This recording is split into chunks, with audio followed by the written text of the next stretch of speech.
Det var kludet til at gå videre med spørgsmålsrækken. Ja. Og vi gør det lidt anderledes den her gang. Det er spritnyt. Vi tager lige 2 spørgsmål på en gang. Ja. Vi udfordrer konceptet her. Det er kreativt. Og jeg går lige på kanten. Så det er simpelthen spørgsmål 3 og spørgsmål 4. Hvad er regionens svage sider? Og hvad er regionens stærke sider inden for kreative erhverv og IKT? Og det er sådan en lille minisvot, kan man sige. Så tænk på, hvad er det, der er rigtig godt? Noget, som regionen gør rigtig godt. Og regionen, der tænker jeg, altså samlede aktører, netværk, politiske lag, virksomheder, forskningsinstitutioner osv. Og hvad gør regionen? Hvad er svagt? Hvad er det svageste? Så stærke og svageste. Så igen, 3 minutter til at brainstorme på det. Og så gennemgår vi det sådan rimelig tæt bagefter og går videre til de næste spørgsmål.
Yes.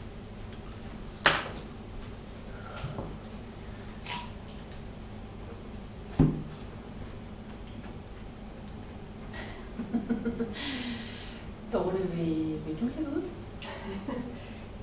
Ja, jamen jeg er sådan, jeg ved ikke, jeg skal kun tænke i forhold til de kreative. Ja.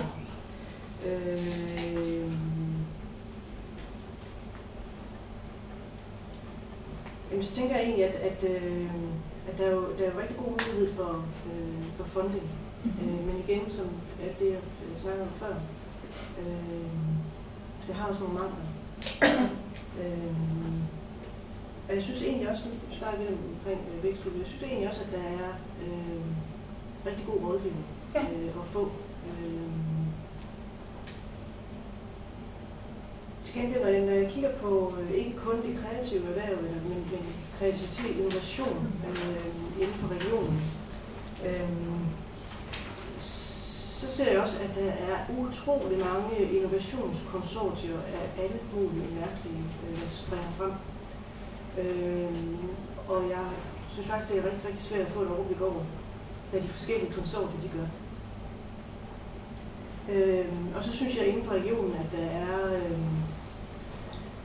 man er utrolig dårlig til at være innovativ. Altså det er stadigvæk, når man er innovativ inden for regionen, så er det inden for nogle specielle, helt specielle rammer og nogle helt specielle folk, der kan være innovative. Altså det der med at bryde med vanetænkning, det er altså kun noget, vi skriver om. Det er bestemt ikke noget, der gøres. Men det er jo ikke kun i forhold til de kreative fag, det er jo altså innovation som sådan. Mm-hmm. Ja. Det var sådan lige det, der kom op i hovedet for mig. Men noget med at bryde med vanetænkning, det er at walk the talk, hører jeg sige. Ja, det synes jeg bestemt. Altså der glemmer man i den grad inden for regionen ved, at man, når vi skal have udviklet noget nyt, så peger vi selv på dem, der skal være med til, og det skal helst sidde op i de højere lag. Altså der er man endnu ikke mål. Altså jo, vi skriver om det, at vi skal være innovative på tværs, men det er ikke det, man gør i praksis. Absolut ikke. Men det falder lidt tilbage på det, vi snakker om projektsamfund, ikke? Måden man overlever i det er, at når man så skal være kreativ, så skal man også kunne være det på en eller anden samlebåndsagtig måde. Ikke? Altså, man kan se det næsten, når vi laver kreative ting her i Aarhus. Ikke? Det er jo efterhånden reduceret til, at man lægger noget græs ud, og så bygger noget op i en palle, et eller andet. Og det er jo ligesom det godkendte. Det er et eller andet sted kommunalt godkendte måde at være kreativ på. Ikke? Og så er det rigtig skørt at sidde på græsset ude på vejen. Men det er jo bare lidt karikeret, ikke? Men det er jo et eller andet sted, det der sker, når man skal gøre det hele tiden igen og igen. Så kan man jo genopfinde det igen og igen. Der kan man godt savne en eller anden, jeg ved ikke, hvordan man styrer sådan noget, det har jeg overhovedet ikke noget overblik over, men altså, hvordan bliver man ved med at være kreativ, i stedet for sådan en forfald til vanetænkning, som jo et eller andet sted bliver det man gør, når man sidder i en projektsamfund. Mm-hmm. Er vi ude i noget med nogle meningsdannere et eller andet sted? Altså det der med, at du siger, David, med altså, græs og paller, europapaller, så er det sådan... Det er jo bare lidt med et glimt i øjet, ikke? Ja. At jeg sidder jo selv nede på græsset. Hvad hedder det? Men et eller andet så jeg savner faktisk, at der er nogen, der går sådan i kødet. Hvorfor er der ikke nogen, der skiller ud på kulturerne? Så det er som om folk, der næsten er ligeglade. Altså, nu ser du noget med meningsdannere, ikke? Hvorfor er der ikke nogen, der skiller ud, når det ligesom går i tomgang? Ja. Det er da noget underligt noget. Ja.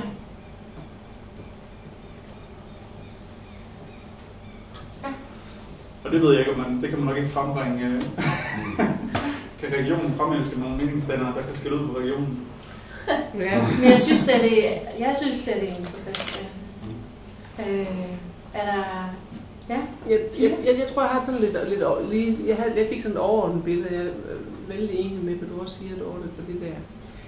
Men jeg kom bare sådan til, at jeg tænker på, når vi siger regionen, hvad der er svage sider inden for de her, så tænker jeg, hold op.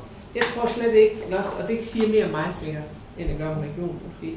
Men jeg synes overhovedet ikke, at jeg har haft tanke på regionen andet end hospital og sundhedsvæsenet, plus lidt kulturpulje, siden 2007 og frem til nu, hvor jeg så kommer ind i 2017-maskinrummet, og okay, så finder jeg ud af en hel masse konsorter, og at der, som jeg så siger, kan være den stærke side umiddelbart, som ved, at de har jeg indtrykket af, har jeg sådan selv mødt, har jeg erfaret, dygtige fagfolk, men hvor jeg vil nok sige, give Dorte ret i, at man måske kan have lagt til den der metode, at man så inviterer man nogen ind på samme uddannelsesniveau og samme tænkning og sådan og så videre, så kan vi sidde der ved kloge sammen.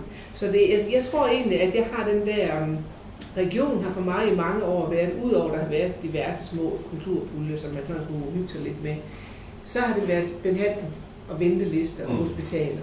Det er mit store brandingsbillede af regionen, dårligt eller skidt, ikke? Og kan virkelig, nu her, hvor jeg så har fået fornemmelsen af, og så har de det forum, vækstforum, så er det den strategi, så er det og begynde at få kortlagt det og se, hvad det genererer, enten at der er en hel masse mennesker, der så arbejder med det, det er fint nok. Og det svarer egentlig lidt også til kommunen, der kan også sidde rigtig mange af de der grupper. Så jeg synes, den der synlighed, og den der, hvor jeg næsten ligesom sådan en helt almindelig borger sidder og siger, jeg vidste, hvad regionen havde af arbejdsområder. Jeg vidste, hvad det var for nogle områder, de var rigtig gode til, og jeg ved, hvad det er for en viden, der er gået tabt. Jeg kan ikke se, hvor der jeg skal finde den henne nu, men jeg ved, at det har noget at gøre med, at de mest skulle tage vare på hospitalvæsenet. Så der er stærke sider. Det indtil videre, så har jeg noget med, der sidder en hulens masse dygtige fagfolk, og jeg tror også, kan fornemme, at de også er ude i marken. Og så er jeg så blevet endnu mere over, det kan også være en stærk side, at de har rigtig, rigtig mange penge. Jeg tror ikke, de har så mange penge. Jeg synes, de har mange penge til de her konsorter, fordi at jeg har altid været inde på det der med kulturdelen, og der var der nogle små puljer.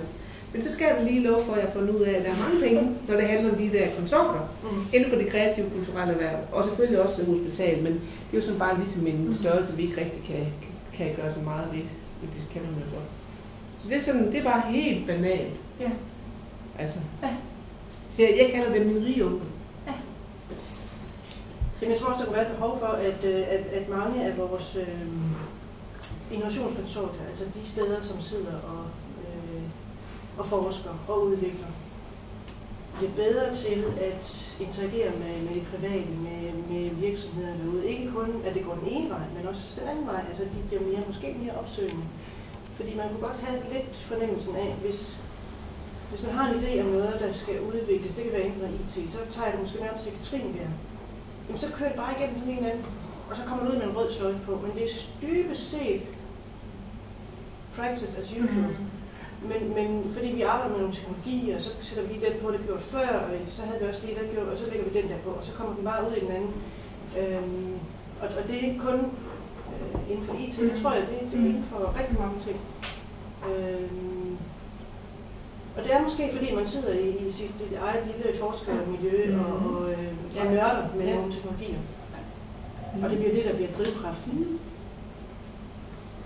Er der mere til stærk svagside? Jamen jeg skrev også, at til det der med regionen, at jeg mener ikke, jeg har mødt den endnu. Men altså, jeg har jo mødt mange sådan undersystemer i regionen, men jeg har, vi har nede på Institut for X forsøgt netop ikke at være så Aarhus, men sådan ringe og skrive mails op til Viborg og sådan invitere dem, når vi laver ting og sådan noget. Der var sådan helt stille. Og de har sikkert bare drømtravlt, og samtidig har de jo svært ved at se, hvad de skal i Aarhus eller et eller andet. Men altså, de andre ting, jeg synes er spændende, som sker lige nu, det er for eksempel MMX og AND-labbet, som jeg kan se, fordi de er mere frie, også fordi de selvfølgelig ikke har deres hus endnu, hvor de skal sådan sidde. Det gør, at de kommer rundt. Og den fokus, de for eksempel havde på godsbaneområdet, det har selvfølgelig gavnet os rigtig meget, fordi vi lige pludselig fik nogle andre kommunale mennesker på besøg i en normal, som troede, det var farligt dernede. Og det kan jeg godt forstå. Men altså, det var bare, det åbnede op, at de flyttede rundt og sådan gjorde opmærksom på noget, og ligesom gjorde noget, og var sådan lidt sådan en radikal inden for regionen. Og så er det der. Jeg hørte lidt sige sådan en icebreaker. Ja, præcis. Og så er der den der 2017, som giver sådan en eller anden kriblen i Aarhus for tiden. For jeg tror, at der er mange, der ligesom får sådan en naturlig opsvingsfornemmelse, eller hvad man skal kalde det, altså kulturelt opsving af, at hey, måske jeg skal satse på bare at blive her i Aarhus, fordi det lyder som om, at der kan ske nogle ting. Mit naturlige rute er ikke at tage til København eller London mere, og det er rigtig spændende. Så der er faktisk nogle udfordringer? Ja, fordi det kan jo godt vise sig, at det hele kører forbi, og vi VUD-tours er ekstremt elendige til at mingle på den der mingle-måde, man skal gøre med at tage til sådan nogle Ej, vi prøver hårdt. Jeg synes, vi er ret gode. Okay. Har også fået midler, ikke? Ja, absolut. Men vi er ret dårlige til at selv bruge den tid, vi faktisk tager og mingle, for faktisk at få ting til at ske. Så den går sgu lidt begge veje. Ja. Vi lukker den her. Spørgsmål 5. Hvad kan og bør det offentlige, og her både stat, region, kommune, EU, gøre for at ændre situation, altså forbedret situation. At de kreative erhverv kan Ja. forbedre Ja. vilkår. Ja. Og Også i forhold til nogle af de her svage sider, vi havde fremme. Ja. Hvad skal der til? Hvad kan de politiske lag medvirke til at gøre? Og vi skal ikke ligesom kigge så meget på det der underspørgsmål eller noget. Det må I gerne. Ja. Det er mere det overordnede omkring, hvad det offentlige kan gøre.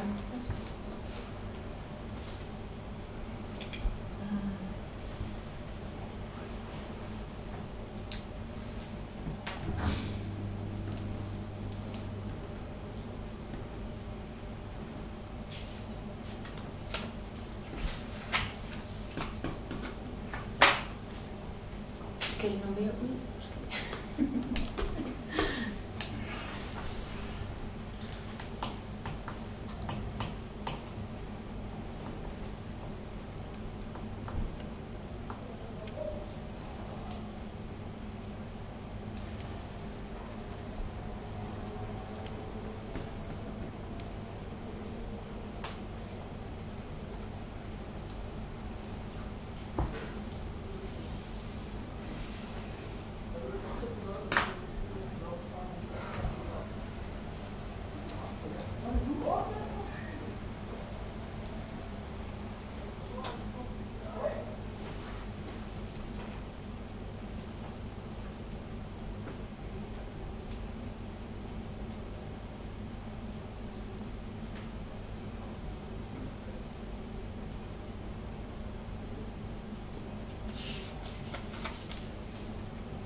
Yes.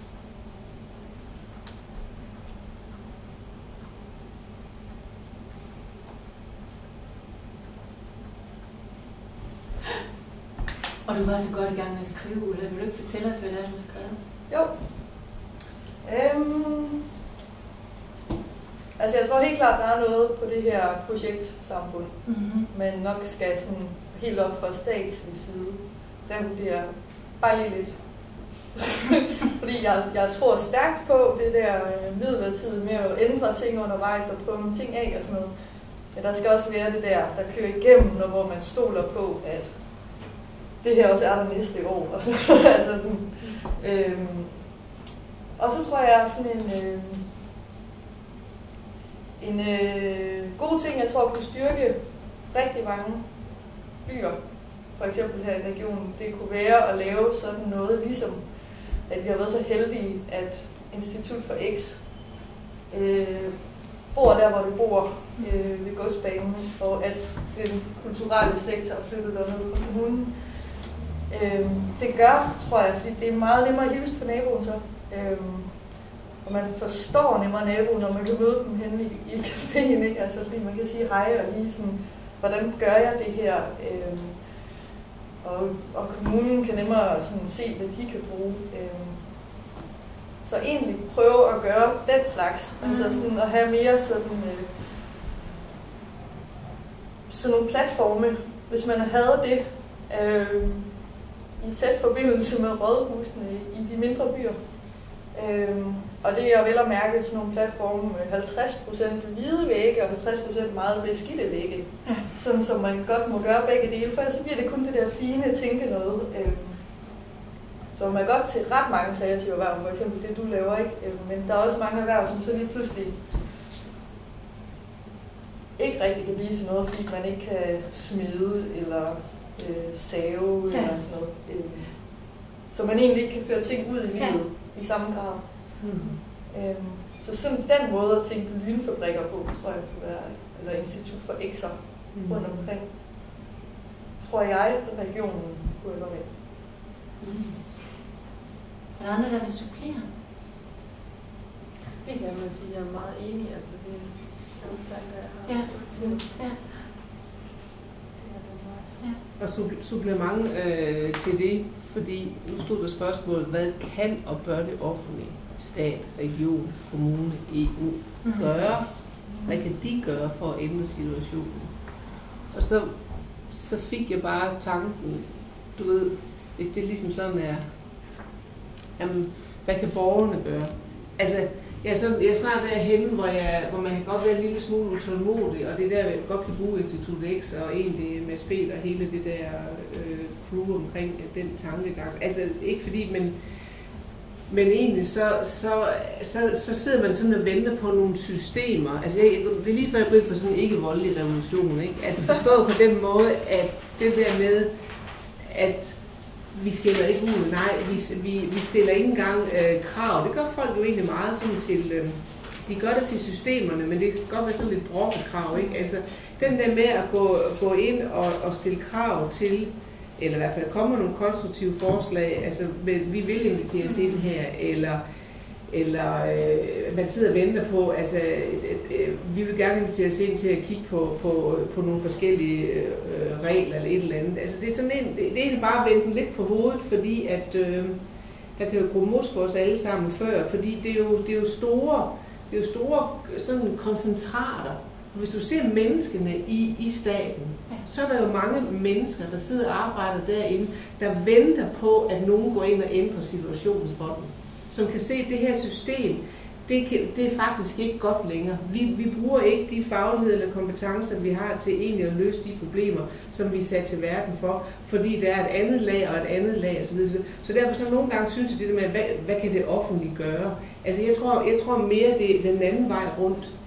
Jeg tror, det er mere det, at vi kan hjælpe hinanden til egentlig at trække de her eksempler og cases og gå i dialog med vores myndigheder, vores kommuner og vores regioner, og så gøre os synlige på en anden måde. Også når du taler om, så sender vi en masse invitationer op til regionen. Men det forsvinder sådan i et stort maskinrum. Men der kan være andre måder, at I kan adressere den invitation til på, ikke? Så den er jeg lidt inde i, og på samme måde så kan man sige, når vi sidder og taler om udvikle kommunen osv., så er det jo herligt. Det er bare et eksempel, der kunne findes også heroppe fra Kadi, hvor man også går ind og blander kortene på en anden måde og stiller nogle krav til kommunen. Men når Mads Peter siger, jamen jeg er bare ved at lave den nye Aarhus Kommune, Bare det der med at, ligesom, at lave sådan nogle andre overskrifter. Jamen, det er da fint, at vi er til møder, I kan da fint sidde og tale om det der med, men jeg er faktisk ved at lave den her nye kommune, som har en helt anden organiseringsform, en anden struktur. Og lige pludselig, så bliver det jo til det, som alle skal valgfarte til. Men fanden er det lige, de har de her metoder hernede, osv. osv. Hvad er det, der gør, at du ikke gider de der vækstcenter osv.?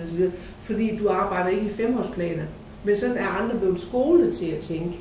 Så de der brydninger, ikke også? Det er derfor, jeg vil egentlig godt lægge den over til os selv, til aktørerne, og vi skal så blive bedre til, hvordan synliggør vi, hvordan inviterer vi til, altså det kunne invitere, regionen til at komme ned og få et indblik i de nye organiseringsformer, som I arbejder med, eller hvad ved jeg, eller den nye kommune, eller den nye region, eller I gang med en sundhedspolitik. Så vil det komme. Altså, så der er mange måder at se det der på, tænker jeg bare. Jeg stopper her og går videre til det næste spørgsmål. Og det er vi sådan lidt inde på i forhold til aktivismen, som du vil foreslå, Pia. Ja. Fordi hvilke typer af aktiviteter skal der til for at styrke samarbejdet mellem kulturel og kreativ sektor, de virksomheder, der arbejder med digital teknologi? Og man kunne for så vidt også jo sige systemerne, som vi har været meget inde på.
David, hvad har du til nu?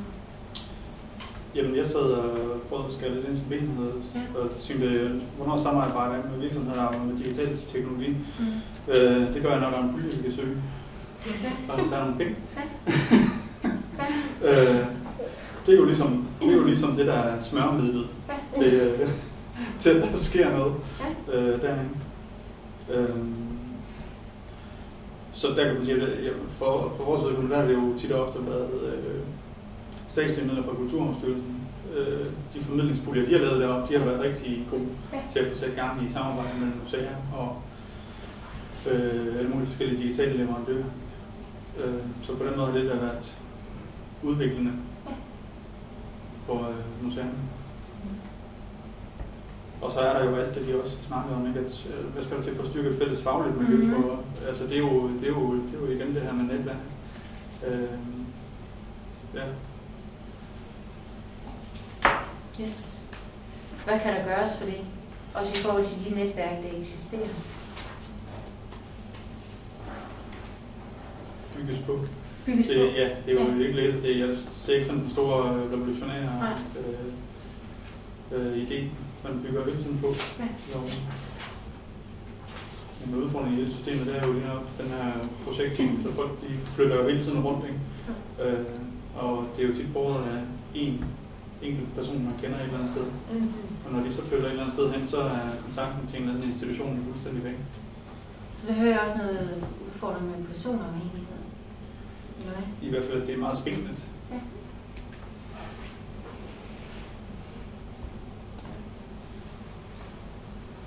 Andre input? Altså jeg fik sådan en helt konkret idé, fordi jeg har den der, hvordan man ligesom kan komme til at finde ud af, om man kan arbejde sammen på nogle nye måder. Der er det jo for eksempel fedt at blive inviteret til sådan enten sådan nogle korte møder, hvor man bliver briefet om, hvis jeg nu blev inviteret til en eller anden afdeling, en eller anden kulturel afdeling af kommunens 2 timer møde om en eller anden udfordring, vi har. Hvor man ligesom kan snakke, og så kommer der nogle andre, det er sådan lidt, hvem tilmelder sig. Det kunne være sådan en måde, hvis man postede den et eller andet sted, og måske fiske nogle nye mennesker. Men til gengæld, fordi den har jeg oplevet lidt, og den bliver hurtigt sådan lidt bitter, at man kommer og giver en masse gratis, når man egentlig allerede er lille og gerne bare vil sådan leve af det, man laver. At man egentlig også kan tage den ret seriøst og så sige, på forholdsvis billig vis kan vi gennemtale nogle nye idéer i løbet af en hel dag, hvis jeg inviterer den her gruppe, det er en lille virksomhed, og de her, og betaler dem deres honorar for at komme en dag. Men til gengæld så møder jeg lige pludselig nogle nye mennesker, der har deres egne nede i rødderne, deres forskellige ekspertviden omkring, hvordan man kunne gribe noget. Det er egentlig en mere super og lækker måde at samarbejde på, hvor man samtidig ikke har sagt ja til et eller andet, man finder ud af, var helt forkert. Men hvor man egentlig når sådan at se hinanden an, og det kan godt være, at det ikke virkede den her gang, men næste gang, så har du været så mødt mig nu. Det kunne være en måde at bryde et eller andet ned med det her system.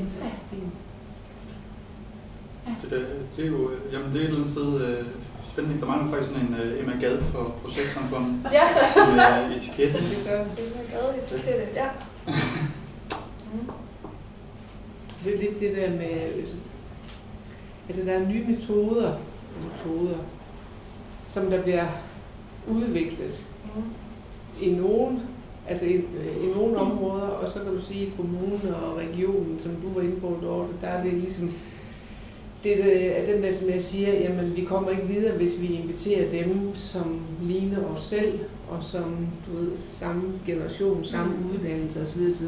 Så det der med, at man kunne sådan over en årrække få indbygget nogle få dogmeregler for, hvordan det er, hvordan man egentlig inviterer ind. Og der synes jeg i hvert fald, og det kan du kalde en del af en kompetenceudvikling, den der med, at man bliver bedre til og finde nogle nye fora, nogle nye måder at gøre det på, så man rent faktisk kunne gøre det, du siger der. Der bliver talt meget om det, men man er måske lidt usikker på at komme ud på dybt vand og sige, hvordan kan vi lave sådan nogle fora der, uden at vi så lover dem, at de får opgaver osv. Men det er jo en tillidssag, og man er nødt til at prøve noget af. Jeg er meget tilhænger af, kan man sige, at måske i stedet for det der med projektmidler og puljer osv., de er der, og de vil være der længe endnu. Men jeg tror, vi er kommet dertil, hvor det er rigtig, rigtig vigtigt, at flere og flere også taler om, at vi er simpelthen nødt til at prøve at lave nogle test. Vi er nødt til at lave nogle prototyper. Og det kan jeg sådan begynde at høre rundt omkring, at det vil man gerne. Der var jo sådan en gang, det kunne man ikke, før man var sikker på resultatet. Og den er jo heldigvis kommet meget frem, så jeg tænker sådan en måde, man kunne italesætte noget med det der med nogle nye metoder, nogle nye dogmeregler for noget, der bliver lagt ind i måske, og så det der med nogle prototyper. Ja, jeg tænker også igen med de der projektmidler der, de forsvinder forhåbentlig ikke. Men, ja, fordi det er nok det, der var livet meget. Men man skal også tilføre de rigtige kompetencer, fordi det synes jeg også er noget af det, der mangler. Og lige præcis det, jeg sidder og laver og arbejder med rigtig mange museer. Nu er godt komme det hele. Ja. Der mangler jo lidt de her kompetencer, der kan noget med formidling, der kan noget med kommunikation, der kan arbejde med de der digitale medier,